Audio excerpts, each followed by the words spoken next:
The Kaaba means cube, and it's that black shape right there in the middle of this area in Mecca. This cube is associated, there's a black stone inside of it, and the stone is associated with God's command to Abraham to sacrifice his son Ishmael. Now, I said that correctly. In the Bible, God commanded Abraham to sacrifice his son Isaac, but in the Quran, God commanded Abraham to sacrifice his firstborn, who was Ishmael. And the Kaaba is associated with that event. Next question, number 7. The direction to face during prayer, and that direction is called the Qibla, was originally Jerusalem. Perhaps you've seen movies where it's time for prayer and the Muslims will pray and they'll often ask which way is east. Well, actually, it's not just praying to the east.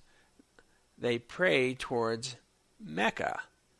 The question is, when this first started and they turned to face their prayers, which way did they face? Did they face towards Jerusalem or Mecca? Now, this is true. Originally, Muhammad and his followers faced Jerusalem. Later, they switched to Mecca. This is not in the Quran. It's in other authoritative writings. Facing Mecca is very, very important when they pray. They want to face towards the Kaaba. There's a compass that's available called the Qibla compass. Now, this is one sample. There's all kinds. If you go online and type in Qibla compass, you'll see all kinds of different models available. When it is used, a person will know which way to face so that he is towards Mecca. Of course, many people don't have this compass, and depending on where they are, there'll be signs, such as this one right here. These signs can be on the floor, they can be on the ceiling, they can be on the wall, so people will know which way to face to ensure that they are towards Mecca. Why this Jerusalem-Mecca issue anyway? Originally, Muhammad hoped that Islam would unite all believers of one God into one community. He wanted to bring idolaters in. He wanted to bring Christians in. He wanted to bring Jews in, and also obviously Muslims into one community. Very quickly, Muhammad realized he was firmly rejected by both of the main monotheistic groups, Christians and Jews. A very short period of time, I think it was within 3 months, their prayers turned from Jerusalem, which was associated as a holy site for Christians and Jews, and turned the direction towards Mecca, which now had the Kaaba and was distinct from Christianity. Question number 8. There are 5 duties required for all good Muslims, also called the 5 pillars of Islam. I believe I've seen it as the 5 pillars of the faith too, but certainly the 5 pillars of Islam. That is true. We've looked at the first one, which is the confession. There is but one God, Allah, and Muhammad is his prophet. We've just referred to their prayers called the Salah 5 times a day. They have their prayers. Thirdly, to be a good Muslim, alms are required. It's regulated in how much they give, to whom they give, etc. Fourth, fasting. Most of us have heard of the month of Ramadan. That is a month of fasting for Muslims all over the world. They don't fast all 30 days the whole time. They're not allowed to eat during daylight hours, but they do take fasting very seriously during that time. And lastly, there's the pilgrimage to Mecca called the Hajj. At least once in a Muslim's life, he will travel to Mecca and walk around the Kaaba 7 times in a counterclockwise direction. Now, the picture that I had earlier had a few people there, but actually there'll be millions and millions of people over a year's time who will walk around the Kaaba. In fact, I believe the estimates I read 60 to 80 million people a year will walk around this. Here's a picture of a crowd, for instance, who are going around the Kaaba. Quite a large number, as you can see. Number 9, the primary historical difference between Sunnis and Shias was the successor to Muhammad. Once the United States became involved in Iraq and Afghanistan, all of a sudden began hearing about Sunnis and Shias. And we know they're at conflict with each other, but what's exactly going on there? And so the question is, where did it start? What happened?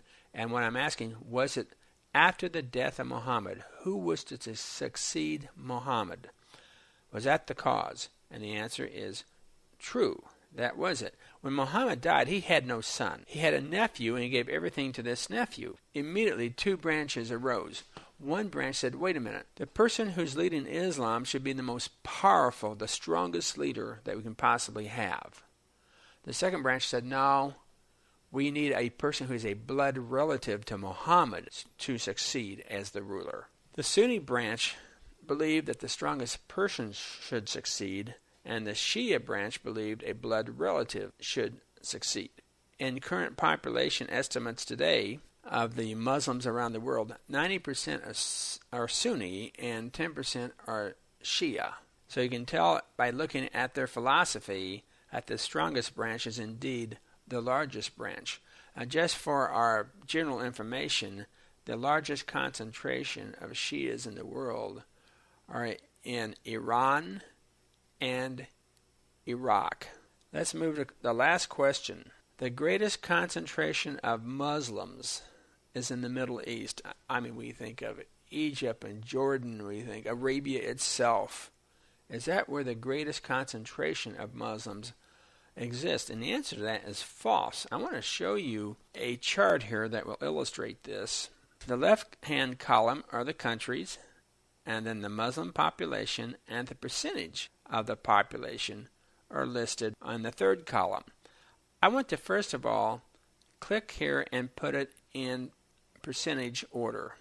As you look at this and you scan what we can see on this one page, 99 point something percent. I mean, it's almost 100%. It's phenomenal. The per capita Muslim population of these countries, as you look down, Afghanistan, Tunisia, Iran, Western Sahara, it's enormous percentage of people are Muslim.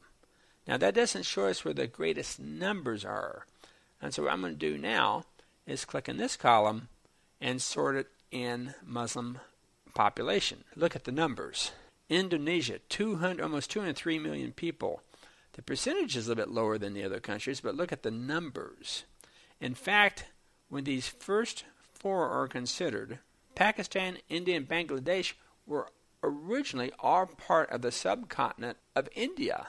And it wasn't until the British left that eventually Pakistan was formed and later Bangladesh. There is not what we consider a Middle East country until Egypt. And look at that, it's almost 1/2 of the population of Bangladesh. And who would have guessed that the next country in population after Egypt would have been Nigeria? It's almost a surprise. So when the question comes up, which is really quite counterintuitive to our way of thinking, when the question is asked, where are the greatest number of Muslims in the world? The answer is Asia, not the Middle East, but Asia, Indonesia, Pakistan, India, and Bangladesh. Let's move now to the contrast between Islam and Christianity. Let's move to our first question. We'll have two pictures here. We have the Bible, the Quran. For those of you who have downloaded the outlines that are available, you might be able to fill this in. The Bible has been superseded by the Quran. Now we need to understand something.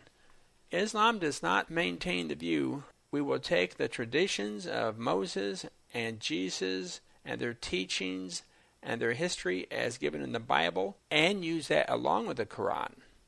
The Quran totally replaces the Bible. Totally replaces it. It has been replaced. And for a Christian, this is almost unthinkable. We have to understand there is no Christianity without the Bible. It does not exist.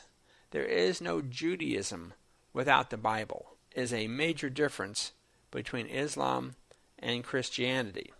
Let's look at another one. We see the picture here of Jesus. You have the outline, I think, in front of you. And Jesus was what? A prophet. And of course, that was mentioned earlier. He's one of the three greatest prophets. Now, Christianity goes further than that. It teaches he was a prophet, yes, but which means that he preached in the name of the Lord to people, had an authority from God, but who is also a king, who is also a priest.